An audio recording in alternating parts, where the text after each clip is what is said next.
जय श्री श्याम दोस्तों, स्वागत है आप सभी का श्याम दीवानी के चैनल में। 30 मार्च से चैत्र नवरात्रि शुरू होगी। 6 अप्रैल को इसका आखिरी दिन रहेगा। इस बार एक तिथि घटने से 8 दिन का त्योहार रहेगा। 30 तारीख को घट स्थापना के लिए 2 ही मुहूर्त रहेंगे। ये नवरात्रि गुद्दी पड़िद्दवा से शुरू होती है और राम नवमी पर खत्म होती है।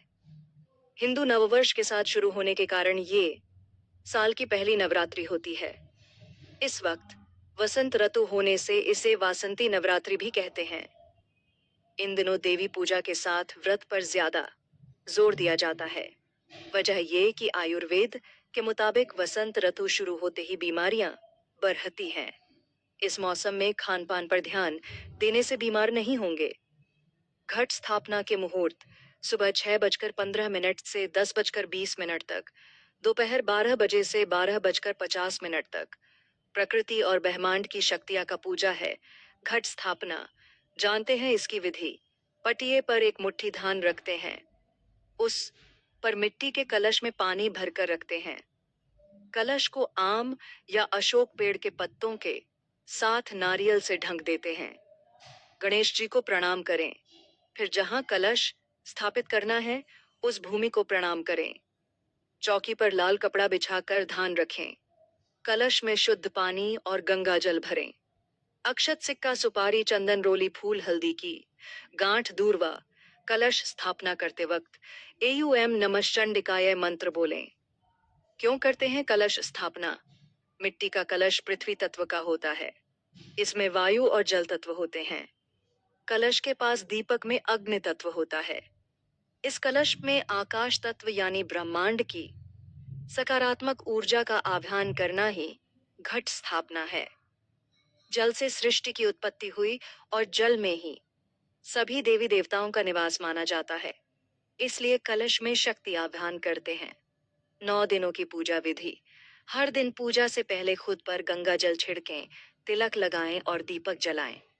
रोज पहले गणेश जी, फिर देवी पार्वती, कलश और उसके बाद देवी दुर्गा की पूजा करें। हर दिन देवी लक्ष्मी, सरस्वती और कालिका की पूजा करें। कुमकुम, चावल, हल्दी, मेहंदी, फूल और इत्र सहित कई चीजों से देवी पूजा करें। पूजा खत्म होने पर नैवेद्य लगाएं, फिर आरती करने के बाद प्रसाद बांटें। देवी शैलपुत्री वंदे वांछित लाभाय चंद्रार्ध कृत शेखरम वृषारूढ़ा शूलधरा शैलपुत्रीं यशस्विनीम। अर्थ, मनोवांछित लाभ के लिए सिर पर अर्धचंद्र धारण करने वाली देवी जो हाथों में त्रिशूल लिए और जो बैल पर सवार हैं, ऐसी यशस्विनी मां शैलपुत्री की वंदना करता हूँ। पूजा विधि। जल, दूध, मौली, लाल चंदन, चावल, कुमकुम, हल्दी चढ़ाएं। कनेर के फूल और बिल्व पत्र चढ़ाएं। घी का दीपक और गुगल की धूप लगाएं। गाय के दूध की खीर, मखाने और मौसमी फल का भोग लगाएं। देवी ब्रह्मचारिणी को दधाना कर पद्मभ्यामक्षमालक मंडलू देवी प्रसीदतु मयि ब्रह्मचारिण्यनुत्तमा। अर्थ, जिनके एक हाथ में अक्षमाला और दूसरे में कमंडल है, ऐसी ब्रह्मचारिणी रूपा मां दुर्गा मुझ पर कृपा करें। पूजा विधि। देवी ब्रह्मचारिणी का ध्यान कर कलश पर चावल चढ़ाएं, जल और पंचामृत छिड़कें। मौली, चंदन, हल्दी, कुमकुम, अक्षत लगाएं। सफेद फूल या गुलाब अर्पित करें। धूप दीप अर्पित करें। मखाने, मौसमी फल या खीर में मिश्री डालकर भोग लगाएं। देवी चंद्रघंटा पिंडज प्रवरारूढ़ा चंडकोपास्त्र कैर्युता प्रसादम तनुते मह्यम चंद्रघंटेति विश्रुता। अर्थ, श्रेष्ठ सिंह पर सवार और चंडकादि अस्त्र शस्त्र से युक्तमान चंद्रघंटा मुझ पर कृपा करें। पूजा विधि। देवी चंद्रघंटा का ध्यान कर कलश पर चावल चढ़ाकर जल और कच्चा दूध छिड़कें। कलश पर सफेद चंदन, अबीर और अक्षत लगाकर पलाश के फूल और पूजन सामग्री चढ़ाएं। धूप दीप अर्पित करें। दूध और मावे की मिठाइयों का भोग लगाएं। देवी कूष्मांडा सुरा संपूर्ण कलशं रुधिराप्लुतमेव च दधाना हस्तपद्याभ्यान कूष्मांडा शुभदास्तु में। अर्थ, अमृत से भरे कलश को धारण करने वाली कमल के फूल से युक्त तेजोमय माँ, कूष्मांडा शुभ फल प्रदान। पूजा विधि: जल, दूध, मौली, चंदन, चावल, फूल, कुमकुम, हल्दी चढ़ाएं।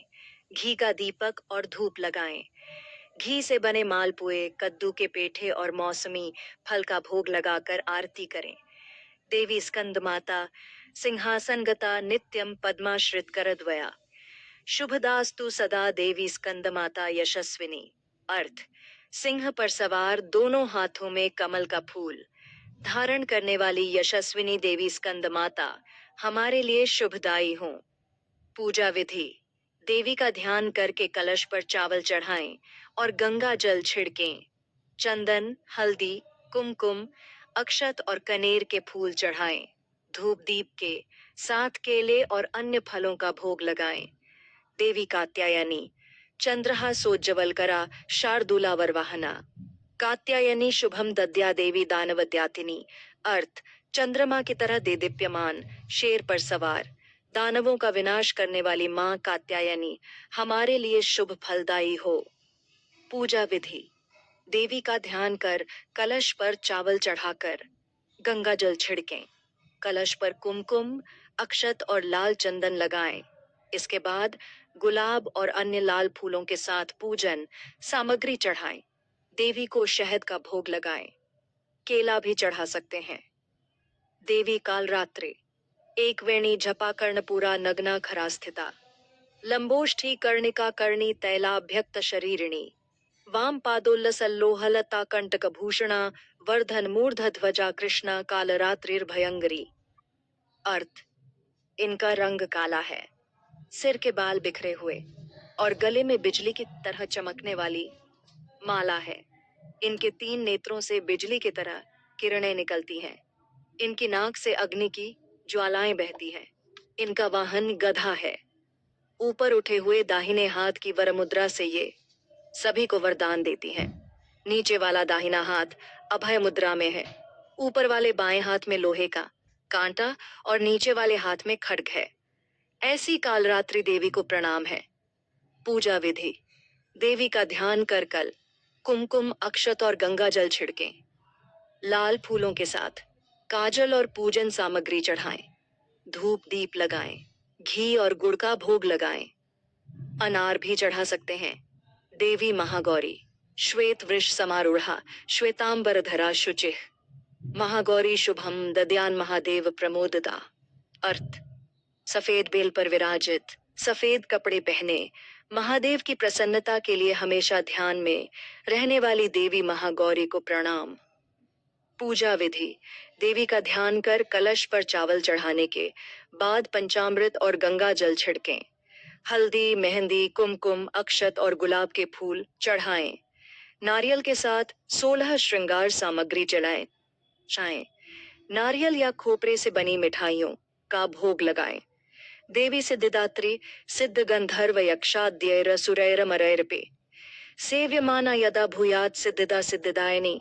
अर्थ: सिद्ध गंधर्व, यक्ष, असुर और अमृता प्राप्त देवों के द्वारा भी पूजित देवी जो हर तरह की सिद्धि देने वाली है, वे हमें भी सिद्धि प्रदान करें। पूजा विधि: देवी का ध्यान कर कलश पर चावल चढ़ाएं। पंचामृत और गंगा जल छिड़क कर चंदन, अक्षत, हल्दी, मेहंदी और कुमकुम चढ़ाएं। गुलाब, कनेर, गुड़हल के फूल और पूजन सामग्री चढ़ाएं। तिल से बनी मिठाइयाँ, अनार और केले का भोग लगाएं। व्रत 3 तरह से रखा जाता है। इन दिनों सिर्फ खान पान में ही संयम नहीं रखा जाता, बल्कि मन, वचन और कर्म से भी पवित्र रहकर व्रत रखा जाता है। इससे शारीरिक और मानसिक दोनों सेहत अच्छी रहती है। इन्हें मानसिक, वाचिक और कायिक व्रत कहा जाता है। मानसिक व्रत में काम, क्रोध, लोभ जैसे विचारों का त्याग करना होता है। वाचिक व्रत में सिर्फ सच बोलना होता है। साथ ही ऐसी बात नहीं बोलनी होती है जिससे किसी को ठेस पहुंचती हो। कायिक व्रत में शारीरिक हिंसा से बचते हैं। ऐसा कोई काम नहीं करते जिससे किसी को नुकसान पहुंचे। आशा करती हूँ आपको वीडियो में दी गई जानकारी महत्वपूर्ण लगी हो। वीडियो को लाइक कर दीजिए, कमेंट कर दीजिए और चैनल पर पहली बार आए हैं तो चैनल को सब्सक्राइब कर लीजिए। जय माता दी।